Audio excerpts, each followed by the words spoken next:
Y esos hombres escribieron, movidos, cargados, transportados, la palabra que allí se usa en segunda de Pedro 1:21, que se traduce en la Reina Valera, inspirados, ferúmenoi, es un participio, dice allí inspirados, pero ferúmenoi significa llevados, transportados, quizá henchidos por el Espíritu Santo. Así como el viento hinche las velas de un barco para que ese barco pueda ser impulsado y pueda navegar, pueda moverse. Así los hombres que Dios escogió fueron henchidos por el Espíritu Santo. Tremenda verdad, la palabra de Dios. Hay algunos conceptos erróneos, no quiero invertir tiempo en esto, pero solo para que tengáis la idea. Algunos dicen,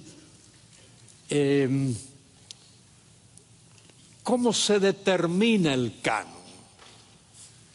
El idioma en el cual está escrito.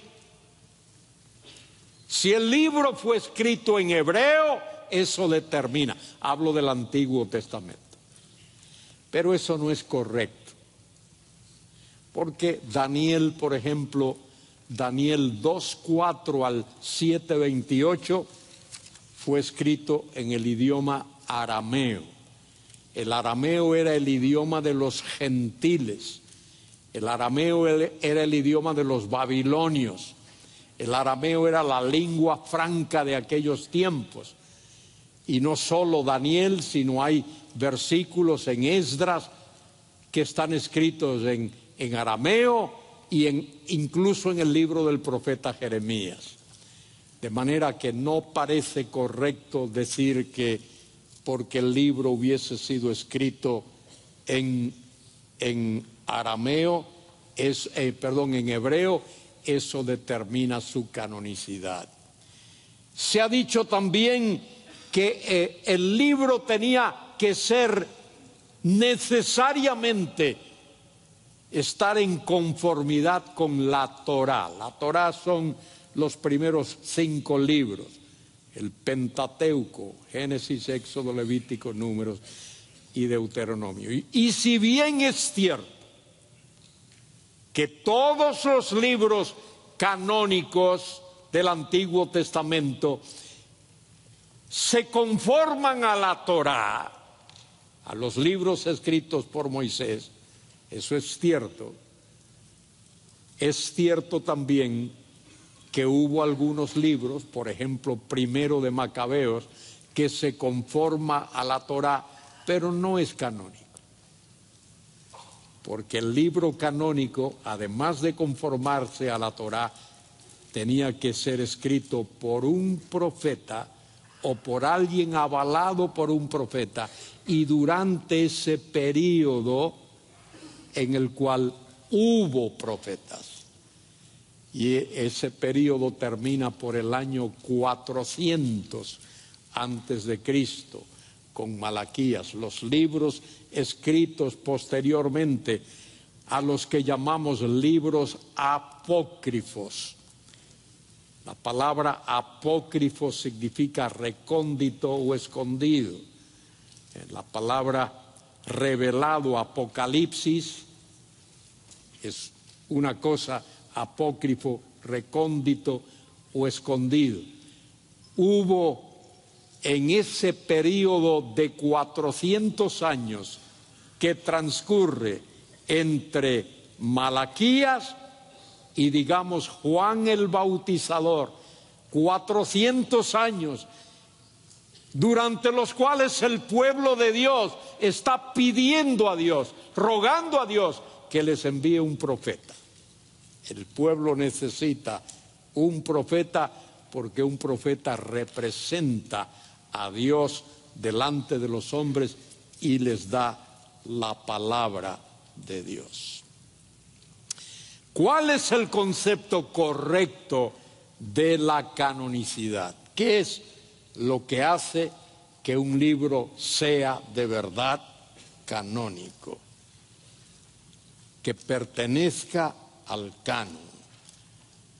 Primero hay que entender que el libro canónico tiene una dualidad de autor.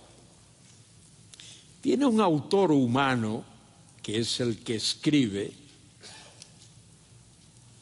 y luego tiene al autor divino, que es en el último análisis el responsable del contenido de ese libro. Fíjese en este dato, este detallito. Mire el tremendo acto de la sabiduría, de la providencia de Dios, cómo Dios hace las cosas.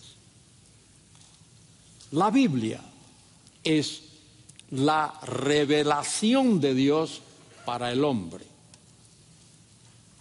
La Biblia es la revelación escrita, dada por Dios al hombre. Dios no escogió a ángeles para que escribiesen la Biblia. Dios no escogió a seres inferiores para que escribiesen la Biblia. Aunque en una ocasión Dios hizo hablar a una mula. Dios puede hacer eso. Pero Dios no escogió a un chimpancé, ni a un orangután, ni a un gorila para escribir nada. Dios escogió a hombres. Y esto es una expresión de la sabiduría de Dios, porque el mensaje de Dios es de Dios para seres humanos, para hombres y mujeres de este mundo. ¿Quién mejor que un hombre puede expresar en palabras humanas ese mensaje? Nadie. De manera que Dios escogió a hombres para escribir su mensaje a hombres. Gracias a Dios por esa infinita sabiduría y esa providencia de Dios. Un ángel no te puede decir me duele la cabeza. Nunca le ha dolido la cabeza. No puede decir me duele el estómago. Nunca ha tenido un dolor de estómago. Un ángel no te puede decir mi suegra me regañó. Los ángeles no tienen suegra.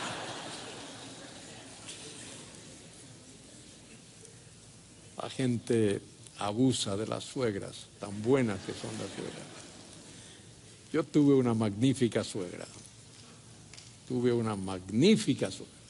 Créedme. Por supuesto, ahora es mucho mejor. En la presencia del Señor.